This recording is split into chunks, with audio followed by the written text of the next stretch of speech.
Tengan una muy buena tarde, profesora Ingrid y compañeros.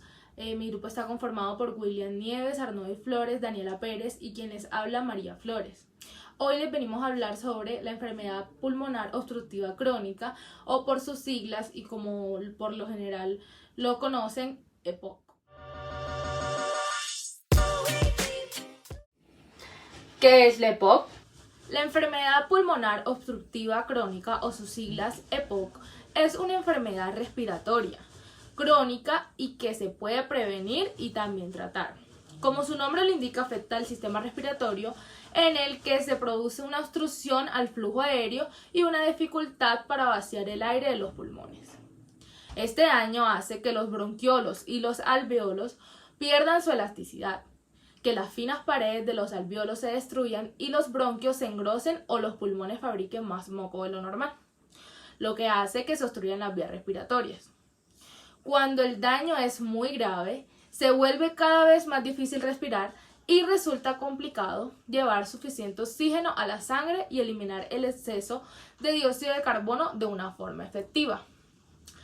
Con el tiempo, el daño y la inflamación se hacen crónicos. Fisiopatología de la EPOC. Las alteraciones anatomopatológicas pulmonares son responsables de los cambios fisiológicos característicos de la enfermedad, que incluyen hipersecreción mucosa y disfunción ciliar. Estas son las responsables de la tos crónica y el aumento de la producción del esputo. También está la limitación del flujo aéreo, clave para el diagnóstico de la enfermedad mediante la espirometría. Esta se debe principalmente a la obstrucción permanente de las vías aéreas y el aumento de su resistencia. Por otro lado, también tenemos la hiperinsuflación pulmonar, alteración del intercambio gaseoso, hipertensión pulmonar y cor pulmonale.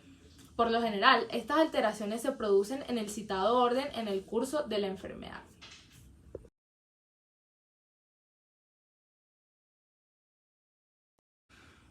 La limitación irreversible del flujo aéreo caracteriza la obstrucción bronquial crónica, con reducción del flujo expiratorio por cambios inflamatorios sistémicos, fibrosis de la pared bronquial, alteración de las secreciones y transporte de moco, aumento de la resistencia de la vía aérea y repercusión en la vía aérea pequeña, lo que indica bronquitis crónica o bronquiolitis obstructiva. Esto lleva a una pérdida de la retracción elástica y de las fijaciones alveolares con destrucción de la parenquima y pérdida de las superficies de intercambio gaseoso, es decir, un enfisema. El enfisema solo describe una fase y no todas las diferentes alteraciones producidas en la EPOC, ya que la evolución de esta enfermedad implica daño sistémico e incluso el cáncer.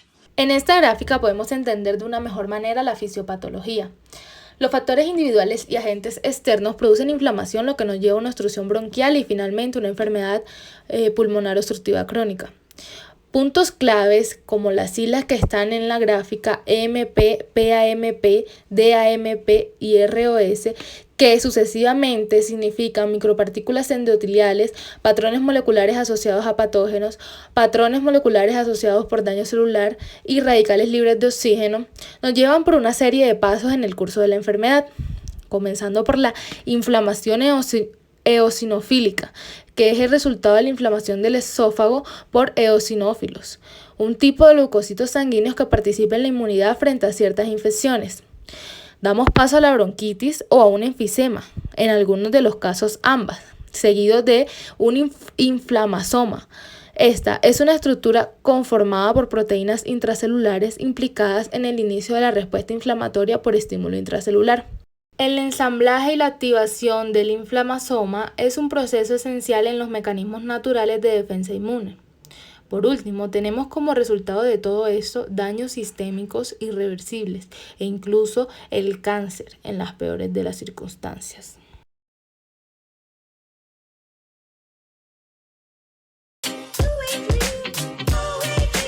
¿Cuáles son los síntomas?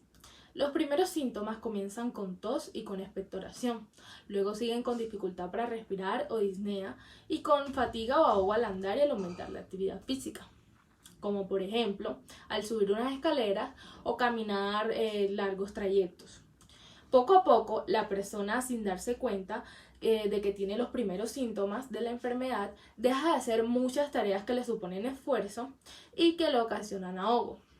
Con el tiempo, estas llegan a suponer un esfuerzo en tareas fáciles como vestirse o bañarse. Como la cantidad de oxígeno en la sangre disminuye y además aumenta la del dióxido de carbono, que no ha podido ser eliminada, se sufren otros síntomas como la sensación de ahogamiento, falta de concentración e incluso la opresión en el pecho. Si el corazón y la circulación continúan afectándose, estas pueden producir hinchazón o edema en los tobillos y en las piernas. En la presentación clínica del paciente, este presenta síntomas como tos crónica, ya sea seca o productiva, disnea de esfuerzo y signos como la taquipnea, tórax en tónel, hipocratismo digital y el uso de la musculatura accesoria. También es usual encontrar la cianosis. ¿Cómo se diagnostica la EPOC? El diagnóstico de EPOC se sospecha por la anamnesis y la exploración física, pero es el estudio de la función pulmonar el que permite confirmar el diagnóstico y evaluar la gravedad de la enfermedad. En todo paciente con EPOC o sospecha de la misma, hay que recoger una historia clínica evaluando los siguientes puntos. La exposición a factores de riesgo, fundamentalmente el tabaco, los antecedentes de asma, alergia, sinusitis o pólipos nasales, infección respiratoria en la infancia y otras enfermedades respiratorias, los antecedentes familiares de EPOC u otras enfermedades respiratorias crónicas. También debemos evaluar el patrón del desarrollo del curso de los síntomas, los antecedentes de exacerbaciones u hospitalizaciones de causa respiratoria, la presencia de comorbilidades asociadas como enfermedades cardíacas que pueden contribuir a la limitación de la actividad, también el impacto de la enfermedad en la vida diaria como la limitación de la actividad, el impacto económico, trastornos afectivos, etc. Y el grado de soporte familiar y social de que dispone el paciente es muy importante, así como también la posibilidad de reducir los factores de riesgo, especialmente el abandono del